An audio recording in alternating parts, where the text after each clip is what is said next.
Fala aí, galerinha do sétimo, tudo tranquilo? Então, bem-vindos a mais um vídeo, aqui é o Alpha. Vamos corrigir agora o dever de vozes verbais, ok? Então vamos lá.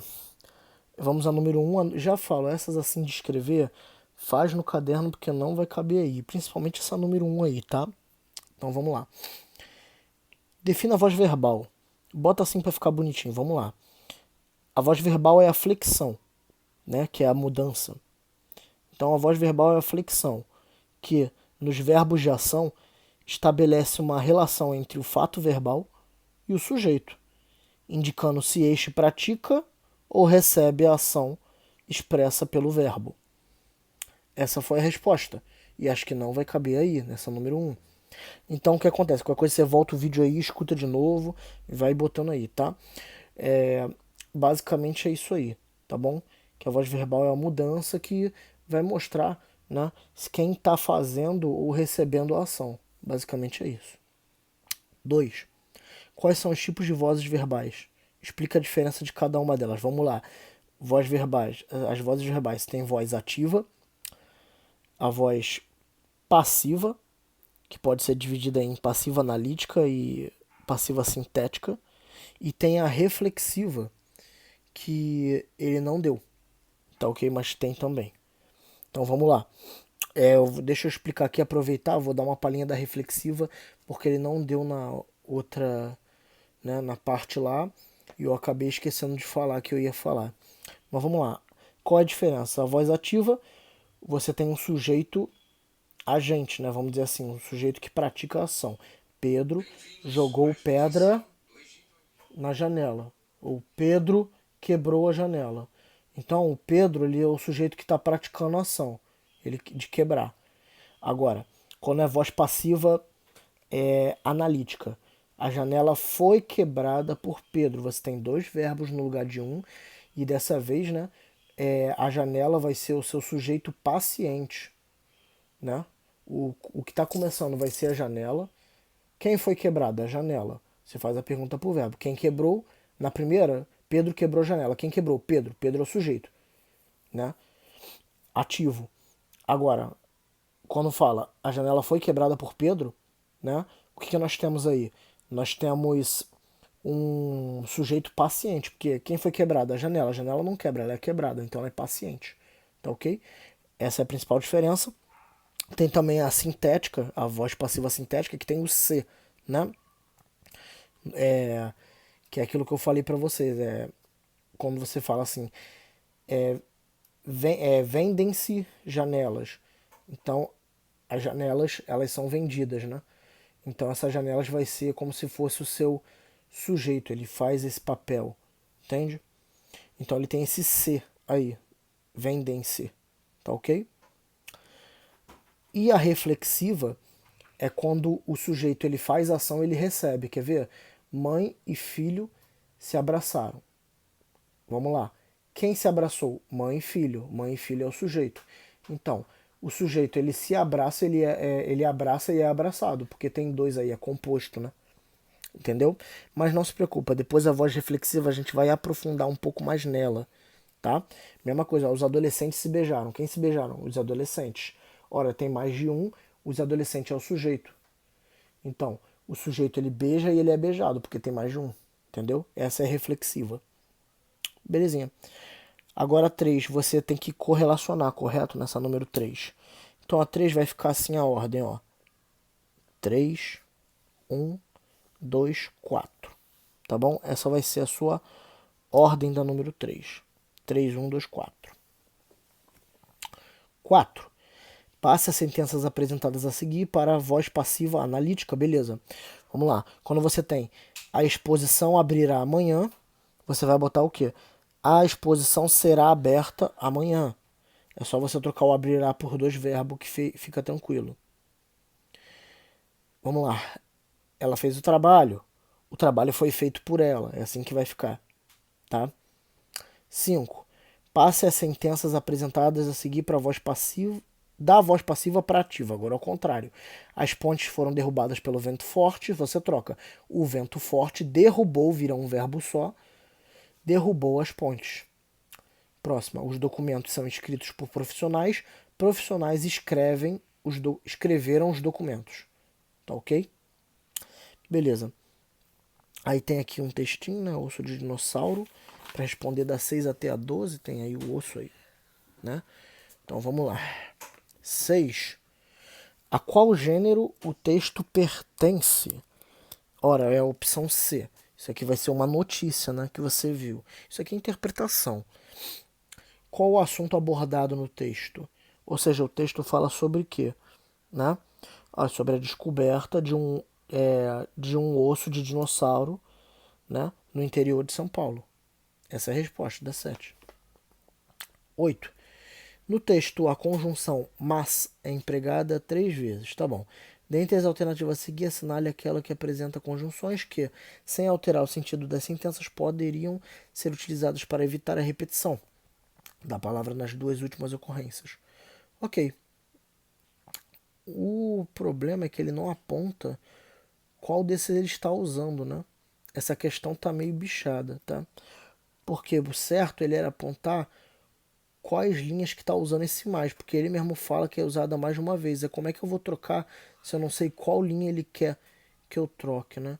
A não ser que eu faça isso aqui desconsiderando o que existe no texto, né? Tá muito esquisita essa questão, mas tá bom. A 8 ela vai dar a letra D, que você pode trocar tranquilo o no entanto por porém. Principalmente acabei precisando ignorar o texto, né? Porque você não troca um e pelo ou, não fica a mesma coisa. E o mas também, como logo, também não. O porquê e o pois, como eu falei, às vezes pode acontecer. E o nem e desse modo depende também. Mas a resposta é D, essa 8 tá bichada. Essa 8 tá esquisita, ela tá mal formulada. Tá faltando indicações. Então a 9. Nas duas orações que compõem o período a seguir, as formas verbais estão na voz passiva analítica ou sintética? Justifique. Tá aí, ó. Os titanossauros foram descobertos na Índia em 1877, mas logo foram encontrados também no Brasil. Ok, legal. Então ele quer que você fale se é analítica ou sintética dessa voz passiva e justificar. Então vamos lá. Então a 8, a 9, né? É o seguinte, todas elas estão na passiva analítica, tá? Ah, mas por quê? Aqui, ó. Porque é a presença de dois verbos e a passiva sintética é um verbo só com C. Vendem-se. Não tem isso aqui, então é na analítica, tá? 10. Passe a sentença. O Museu de Ucoa ou Choa, não sei falar essa cidade, reúne mais de 200 peças, tá? Incluindo vértebras e parte do braço da espécie. Tá, você tem que passar essa frase para a voz passiva analítica. Tá bom. Então, olha só. Ao invés de falar o Museu de Uchoa reúne mais de 200 peças, né, você fala mais de 200 peças estão reunidas ou foram reunidas no museu ou pelo Museu de Ochoa. E o resto você copia igualzinho, incluindo vértebras e tal. Não esquece da vírgula. Tá? Tá, leia a sentença a seguir. Responder questões de 11 e 12. Um fóssil foi descoberto no dia 5 de outubro pelo biólogo Leonardo Silva Páscoa e a equipe do Museu de Paleontologia Pedro Candolo. Tá bom. 11. Identifique o agente da passiva. É melhor usar isso aqui para identificar para vocês verem, né? Nessa 11 aqui. Então vamos lá. Se ele quer que tu identifique, que identifique aqui, né? Vamos lá. O fóssil foi descoberto. Tá. Quem foi descoberto? O fóssil, né? Então o fóssil vai ser esse seu sujeito paciente, né? O, o agente da passiva, quem é o agente da passiva? Ele vai ser. Peraí, calma aí. Vai até onde a frase? Ah, tá.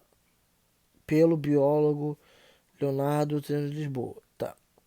Deixa eu sublinhar o nome do cara.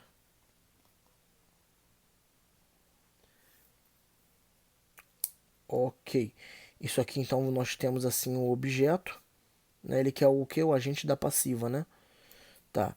E a equipe do museu, tá, isso aqui é. Então vai ser o fóssil, que vai ser o agente da passiva. Não, peraí. Aqui, ó. Pelo biólogo que eu acabei de sublinhar. Falei besteira, desculpa. Pelo biólogo Leonardo Silva Páscoa vai ser o seu agente da passiva, tá bom? Porque é ele que vai agir nessa voz passiva. Não é o fóssil que vai descobrir, ele é descoberto.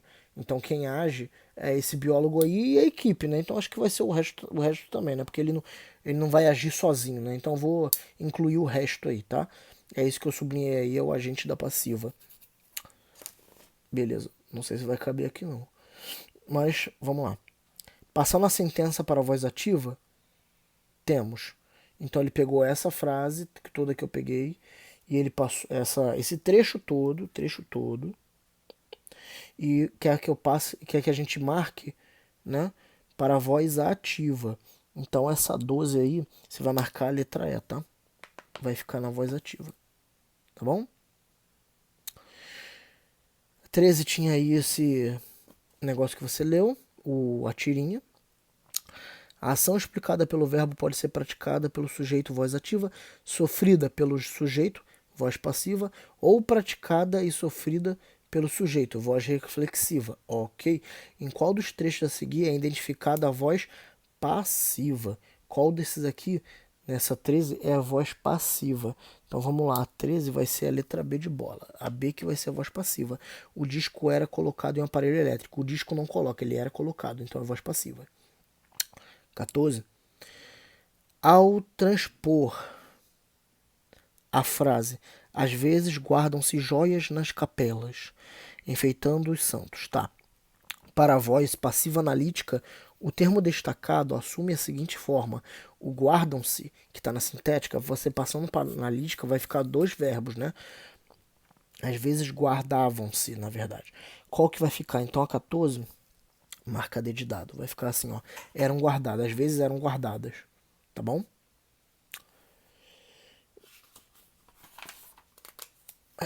Essa aqui vai até 70, né?